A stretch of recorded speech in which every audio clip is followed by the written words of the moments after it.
Nicolas Dufourcq, bonjour. Bonjour. Merci de m'accueillir aujourd'hui chez BPI. J'en prie. Vous allez donc pouvoir vous exprimer sur la parité. Vous êtes dans un groupe que je vais vous demander de présenter rapidement, même si tout le monde le connaît, et bien connaître, bien appréhender votre vision d'un sujet aussi important. Merci. BPI, 3200 collaborateurs, 60% de femmes à peu près, 59% de femmes, dans l'ensemble des territoires, l'ensemble des départements français. Qu'est-ce qu'on fait? On fait tout ce qu'on peut pour permettre aux entrepreneurs d'accomplir leurs rêves. Voilà. Donc avec une boîte à outils aussi large que possible, qui est, je pense, maintenant à peu près constituée, dans laquelle il y a des fonds propres, il y a du crédit, il y a de la subvention, il y a beaucoup de conseils maintenant, beaucoup de coaching, beaucoup d'accompagnement, il y a des garanties, des cautions, enfin voilà. Donc c'est une grande banque et c'est en même temps maintenant une très grosse société d'investissement. Et alors au sein de BPI, donc combien de femmes, combien d'hommes? Au sein de BPI, donc 51% de femmes. Et quand on monte, disons que si on commence à parler de CODIR, COMEX... Dans le conseil d'administration, de par la loi, c'est 50-50. Au COMEX, j'ai 2 femmes sur 12. J'en avais plus, mais elles sont parties. Ce qui est toujours un sujet d'ailleurs. C'est-à-dire que quand vous devez remplacer une femme par un niveau très senior, on est quand même une grosse banque en fait, une grande organisation avec des responsabilités considérables, vous pouvez ne pas les avoir, et vous pouvez ne pas désirer recruter à l'extérieur. Donc c'est pas facile de faire votre 40% ou même 50% au COMEX, c'est très difficile. En dessous, les CODIR de chacun des membres du COMEX ont très souvent jusqu'à, ça dépend, j'ai pas refait le point récemment, mais 30 à 50% de femmes, parfois plus, 60-70% de femmes. Et le pôle innovation, par exemple, est extrêmement féminisé. En revanche, le pôle financement, qui est dirigé par une femme, est extrêmement masculin. Et alors, pour en revenir à ce COMEX où vous n'avez visiblement pas assez de femmes, donc qu'allez-vous faire? C'est très différent d'un conseil d'administration. Au conseil d'administration, vous recrutez vos administrateurs à l'extérieur, donc vous n'êtes pas en gestion de carrière des individus, donc vous n'avez pas charge d'âme. Quand vous avez charge d'âme, avec des gens qui font des carrières magnifiques pendant des dizaines d'années, qui sont absolument les personnes indiquées pour exercer un job, c'est très difficile de leur dire écoutez, non, on va recruter à l'extérieur parce que vous êtes un mâle. Voilà, donc c'est pour ça que je pense qu'une solution de quota dans les COMEX serait une mauvaise solution. Alors ça, c'est intéressant que vous puissiez vous exprimer sur le sujet. Très très décourageante pour les hommes qui font carrière, ça c'est sûr. Ce qu'il faut, c'est absolument permettre aux jeunes femmes de se construire une vision de leur carrière qui les emmène au sommet. Donc le conseil que moi je donne toujours, en tout cas aux jeunes femmes qui nous rejoignent, c'est n'hésitez pas à demander. Et il faut vraiment le faire, parce que les hommes ne demandent pas, mais comme ils sont plus nombreux, ça se fait plutôt naturellement. Donc il faut demander. Il faut demander, et il m'est arrivé à plusieurs reprises d'ailleurs d'avoir des femmes qui avaient des vrais projets, des vraies visions, etc., qui sont venues toquer à la porte, et la réponse est toujours oui. Vous avez des programmes au sein de BPI avec vos RH pour justement... On a 2 gros pools, un pool private equity d'investisseurs, où là on a grosso modo 50-50 d'hommes et de femmes jusqu'au sommet. C'est-à-dire on est la plus grosse société de gestion française maintenant. On a 550 collaborateurs et au comité de direction de cette société de gestion, vous avez, j'ai pas refait le point récemment, mais 40% de femmes. Ce qui est très bien. Ce qui est très très bien. Et vous avez dans la société elle-même 50% de femmes. Donc il y a très peu de sociétés de gestion qui sont aussi faites. D'ailleurs, on est la plus grosse et la plus féminisée de France. Ça c'est tout à fait clair. Par ailleurs, ces femmes, on les envoie dans les conseils d'administration, puisque nous sommes au conseil de quantité d'entreprises. Bien sûr. Et ces entreprises ont très souvent d'ailleurs besoin d'avoir des administrateurs féminins.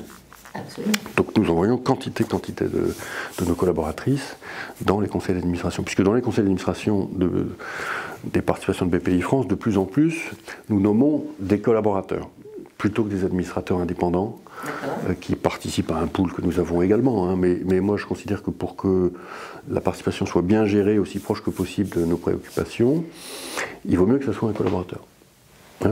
Et ça tombe bien, on en a beaucoup, et on a beaucoup qui sont énormément qui sont des femmes. Il y en a qui sont des femmes. Bon, en termes d'égalité hommes-femmes, bon, tout ça est comme partout maintenant extraordinairement processé. Hein. On a nos indicateurs d'égalité qui, je dois dire, sont très bons. Hein, on est à 90 sur 100 dans tous les compartiments du métier, hein, des différents métiers que nous exerçons. Donc il y a honnêtement pratiquement plus de différence salariale entre hommes et femmes.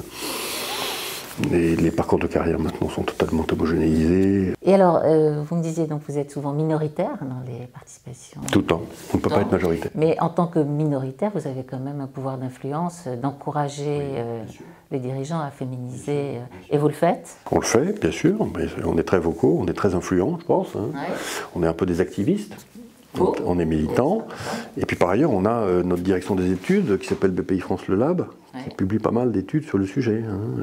D'ailleurs, de mémoire, la première étude que nous ayons sortie quand on a créé ce think tank, en 2014, c'était une étude sur les femmes entrepreneuses. Au BPI, vous investissez beaucoup auprès des entrepreneurs et des entrepreneuses. L'image de l'entrepreneuse d'aujourd'hui par rapport à il y a 10 ans, a-t-elle évolué? Oui, je pense que quelque chose s'est libéré dans les esprits. Hein. Aujourd'hui, on finance beaucoup la création d'entreprises, mais pas seulement tech. Donc toute création, dans tous les territoires, dans tous les quartiers, dans les banlieues.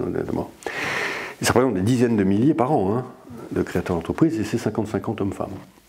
Ça, c'est une très bonne nouvelle, parce qu'on sait à quel point les femmes ont du mal à lever de l'argent. Ça, c'est une mais il s'agit au cas particulier de lever des toutes petites sommes. Hein. On lève 10 000 euros, 15 000 euros, 20 000 euros, et on ouvre une boutique, un petit restaurant. Bon, ça, c'est 50-50 hommes-femmes. La société française a beaucoup changé. Hein. Voilà. Dans la tech, on n'est pas encore à 50-50 dans les créateurs.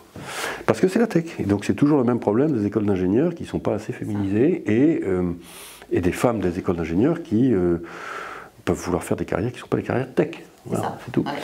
Donc ça doit changer. Mais ça va changer, ça bouge. Enfin, de trimestre en trimestre, sous nos yeux, ça bouge. Pour conclure, quels conseils vous pourriez donner à d'autres dirigeants qui nous écoutent aujourd'hui sur ces sujets de la parité? Ça dépend des secteurs. Hein. Oui, mais... Ça dépend des secteurs. Nous, on a une très très forte priorité sur la féminisation de l'industrie. Et c'est difficile. C'est difficile, mais c'est pas impossible. Bien sûr, c'est pas impossible. On le suit comme le lait sur le feu, mais ça dépend quand même énormément des entrées de femmes dans les écoles d'ingénieurs. Donc ça remonte à là. C'est-à-dire que le sujet qu'il faut absolument qu'on traite, c'est le sujet de l'orientation des jeunes femmes en prépa. En prépa, il faut absolument. Il y a des professions qui sont en train de s'hyper-féminiser presque trop. Hein. Et il y a des professions qui traînent la patte en termes de féminisation, en particulier tout le monde des ingénieurs. Alors bien sûr qu'il y en a, et bien sûr qu'en couverture de l'usine nouvelle, on voit toujours des pages entières de rôle modèle féminin. Donc le job est au total, le job est fait. Mais son efficacité, je trouve, aujourd'hui reste marginale. Et tant qu'on aura 10% de femmes dans l'école d'ingénieurs, il ne faudra pas s'étonner d'avoir 10% de femmes dans l'industrie. C'est près de 30. Hein, quoi. Alors ça monte, oui, ça monte. Oui. Mais encore faut-il qu'à la fin de l'école, elles aillent dans l'industrie. Je pense qu'il y a des secteurs dans lesquels il faut vraiment forcer l'épreuve, et les secteurs en question doivent se rebrander. Hein. C'est vraiment un travail de marque et d'attraction pour les jeunes filles, qu'elles aient envie d'y aller, parce que si elles n'ont pas envie d'y aller, il doit y avoir une raison. Mais non, mais il faut désamorcer les peurs aussi. Il faut aussi que les dirigeants soient accueillants, leur dire venez et vous aurez une belle carrière chez nous. C'est ça. Et puis c'est passionnant, et puis c'est pas fait pour les mecs, quoi. En tout cas, merci de partager notre cause et de m'avoir reçu et consacré ce temps. Mais je vous en prie, merci à vous.